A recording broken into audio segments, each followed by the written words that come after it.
Bien, bonjour à tous. Moi, je vais vous parler de ce qui va se passer immédiatement si nous arrivons aux responsabilités.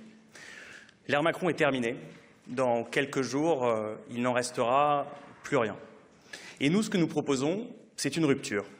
Une rupture tranquille, parce que c'est une rupture qui va mettre le pays dans un bon ordre social, qui va le remettre en état de fonctionner. Et nous le faisons en repositionnant l'État. L'État n'est plus ce spectateur qui regarde le laisser-faire et le laisser-passer. L'État redevient l'acteur qui organise la redistribution sociale et qui organise la planification écologique. Et nous commençons tout de suite donc par éteindre le feu social, avec des mesures qui sont extrêmement claires et précises. D'abord, les deux abrogations. L'abrogation de la réforme des retraites et l'abrogation de la réforme de l'assurance chômage qui marque ce quinquennat du sceau de l'injustice. Ensuite, avec, évidemment, sur le pouvoir d'achat, un engagement total du nouveau Front populaire, avec l'augmentation du SMIC, Eva l'a dit, à hauteur de 1 600 €, une augmentation de 14%, mais aussi pour les fonctionnaires, une augmentation du point d'indice de 10%. Je rappelle que sur la période 2017-2022, les fonctionnaires ont perdu en net 10% de pouvoir d'achat. Nous les restaurons dans leurs droits.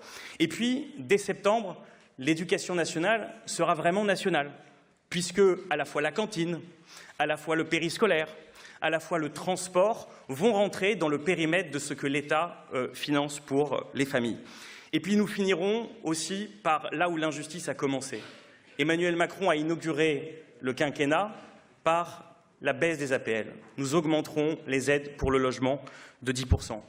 Le chiffrage de ces mesures, c'est 25 milliards d'euros sur l'année 2024. Évidemment, en année pleine, Éric reviendra dessus pour 2025, sur ce que cela signifie. Mais pour l'immédiateté, pour le moment que nous vivons, c'est 25 milliards d'euros. Mais nous les finançons avec des recettes qui sont assez simples à comprendre. Il y a dans notre pays de l'argent oisif, de l'argent improductif. Et donc, nous réinstaurons immédiatement un ISF avec une composante climatique à 15 milliards d'euros. Et surtout, nous mettons en place cette imposition des superprofits que nous avons demandé chaque année au Parlement, chaque année, et qui rapporte, elle aussi, 15 milliards d'euros. Voilà ce que nous faisons immédiatement. Ensuite viendra, pour l'année 2025, le temps de la reconstruction écologique, le temps de la reconstruction de nos services publics. Et c'est le président de la Commission des finances de l'Assemblée nationale qui va vous en parler. Je vous remercie.